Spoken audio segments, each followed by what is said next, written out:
Today we're diving into a special project that's perfect for those who might feel a tad nervous about sewing. I'll be walking you through a beginner-friendly method to craft a soft, cozy junk journal cover using a doily. Trust me, by the end of this, you'll have a squishy, beautiful journal cover, and you'll see just how approachable this can be. Welcome, it's Barbara from Vienna, Austria. So in a recent vlog, maybe not so recent at this point, I will link that vlog below. I showed you this doily, which I found at a flea market. And in that vlog, I mentioned that this would make a perfect journal cover. So this is the day this will become a journal cover. This is my first time doing this. I will put the measurements of this doily in the description box for you. And I want to make this as easy as possible. I don't do well with sewing. I can barely use my sewing machine. So the easier, the better. So maybe you also have a beautiful doily or a piece of fabric that you want to turn into a journal, but you are a bit anxious about it, like I am. So I'm going to take this one step at a time. So my first step was figuring out what I would add for the inside of my cover. And I don't have a huge selection of fabrics, so my choice was a bit limited. But I did come up with this beautiful piece of silk here, which has a very special meaning to me because it's fabric that my mom used to make me a beautiful long ball gown. So I cut this piece a little bit smaller than my doily, as you can see. And I used this here, which I don't know the name of. Oh, it says here, Omni Grid. It's actually from the USA, look at that. And my rotary cutter, which I don't use a lot because I'm horrible with it. So none of these cuts are perfect, but we're making a junk journal.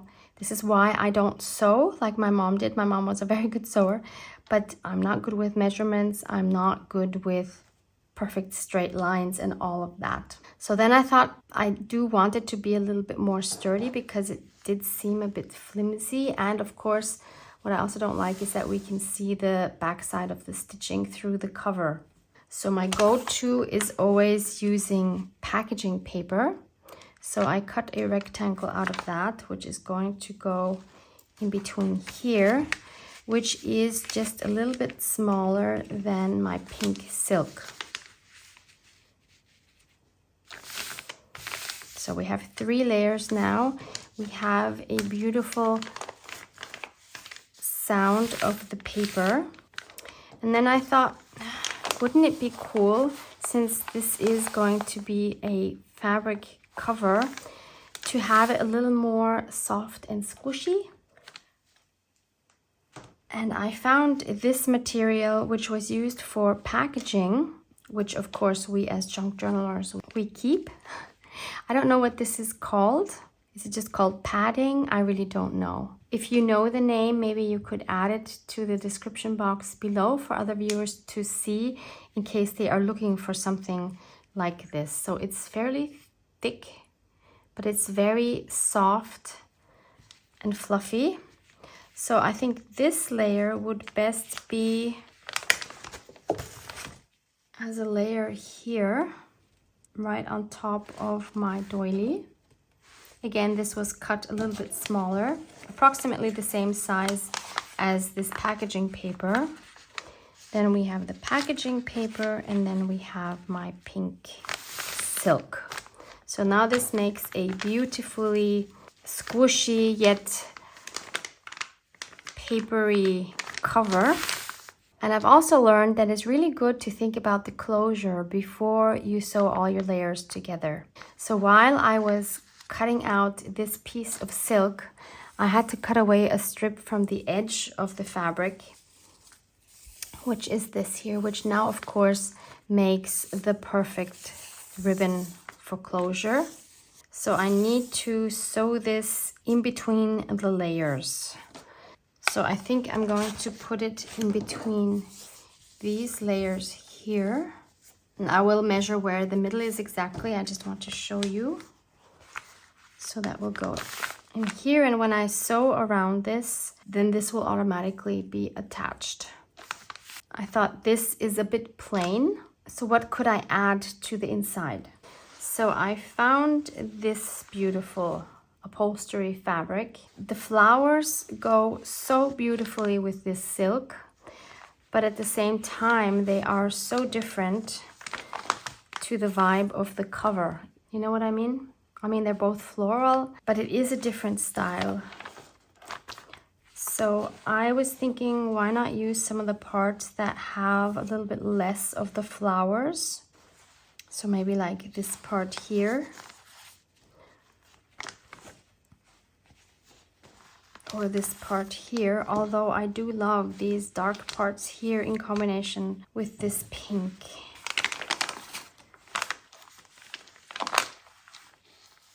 I guess it would be okay, wouldn't it? Yeah, let's just do that. I guess not everything always has to be so matchy-matchy. So I want to make 2 pockets, one in the front, one in the back. And I really like this part here with this darker flower. And I also need to decide, am I going to make flaps? Which would make it, of course, look very neat. Or do I do it more, let's say, junk journal style and leave these rough edges here? Which I think is the way I'm going to go, because after all, it is going to be a junk journal. So I obviously need to leave enough space for the spine. So if we fold this, I think I can easily go until here without any problems. See, I'm not going to measure with a tape measure or a ruler or anything. I'm just going to do this by estimating everything. Now, if you are a sewer or a quilter, I know your hair is standing up right now. So I'll cut it here. Let's see if I can tear this. No, that's not gonna happen. So I will cut this.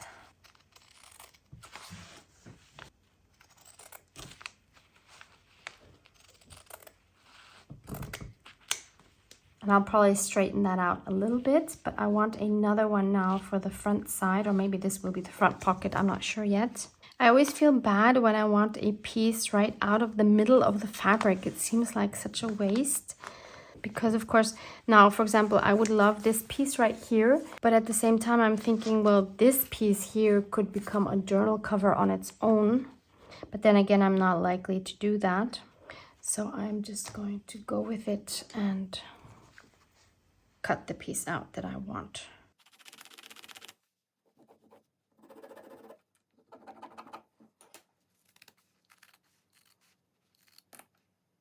And it's actually not a good idea to keep this cover underneath while I'm cutting, because knowing me, there's a very good chance that I would cut into this. And that would make me very unhappy.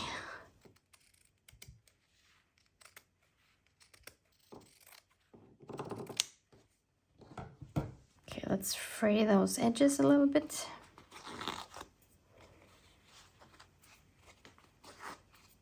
So that's one pocket. And then I'll just straighten this one a little bit.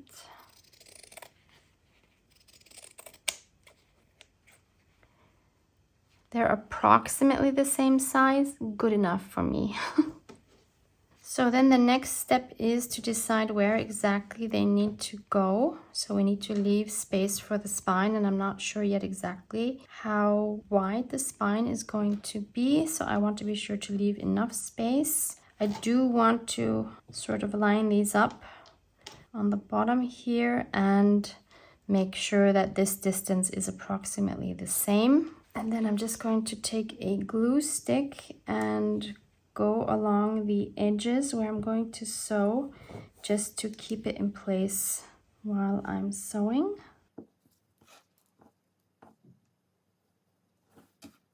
I know it can be really scary to work with fabric if you're not experienced in sewing with your sewing machine. Even though I have been using mine for a few years now for junk journaling exclusively, I still feel very much out of my comfort zone when I work with fabric like this because I don't have the experience. But if we never try, we're never going to learn, right? So now I'm going to take this to my sewing machine and just sew around these edges with a white thread. So my pockets are sewn on. I just used a simple zigzag stitch all the way around. So we have our openings here. And now we need to add the next layer underneath, which is my paper. So that goes underneath here. And again, I'm just going to use my glue stick.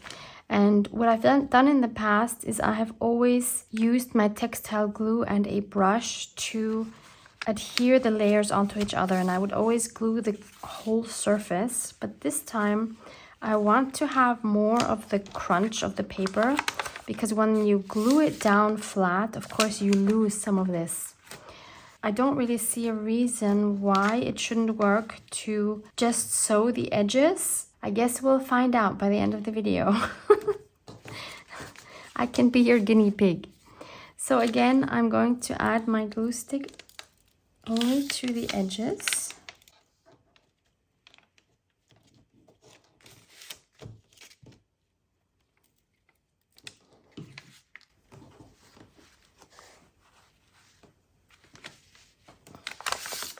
And I'll turn this around so that I see better where I am.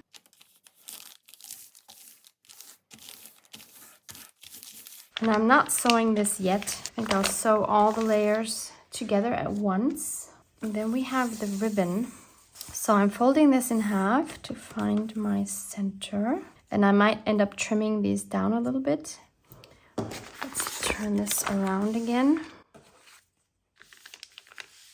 So here's my center.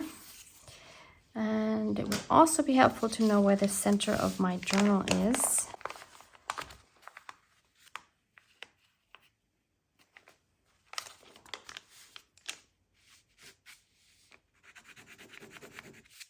So approximately there.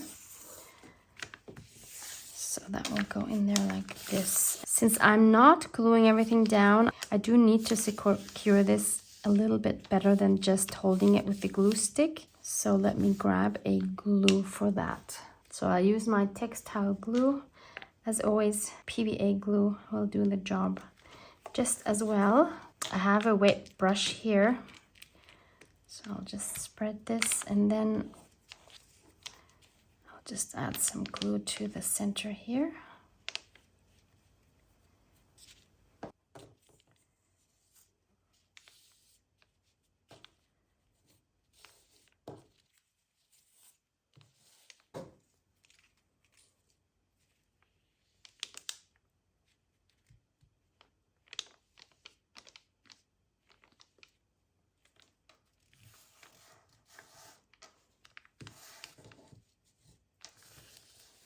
Let's check if they line up. And they do, wow. I'll wipe off the excess glue. So next we have our fluffy layer. And this one I'll again just adhere with my glue stick.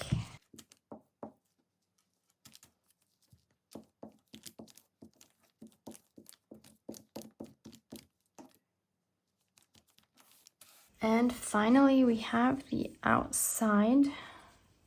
So I'll turn this around.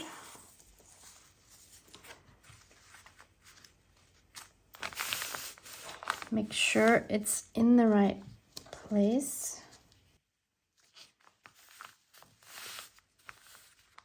Making sure that none of the paper nor the fluffy layer are showing through.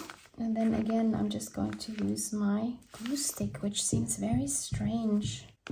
But I just need it to not move. I know I could use clips.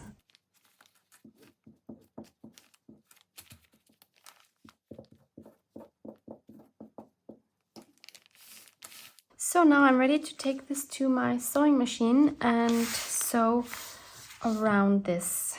I'm back from sewing, and I suggest, if you're not confident with your sewing machine, just do what I did. Take a thread which has a very similar color to your cover, because then you don't see if you're not going straight, or if you mess up, you know, if your needle gets stuck, all these wonderful things that can happen with your sewing machine.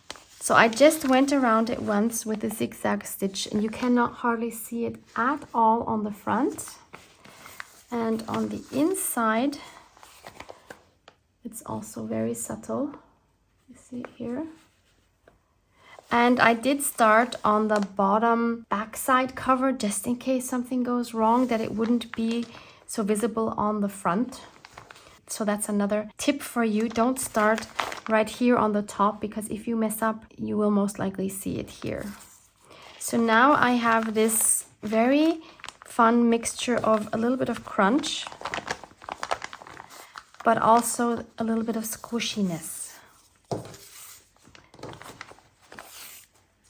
And this is what it looks like when it's folded up. Let's make a bow. Looks like my ends are too long. Even if I consider that this has to grow a little bit, I think they're still way too long. So let's cut these off. I should probably make them the same length, right?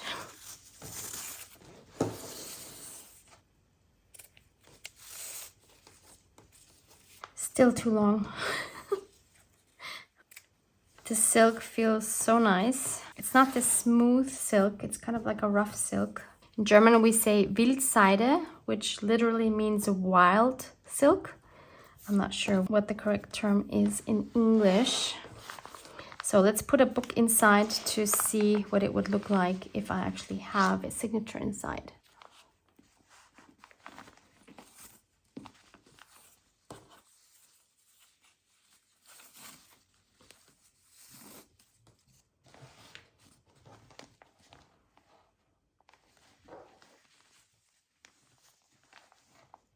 It's so cute.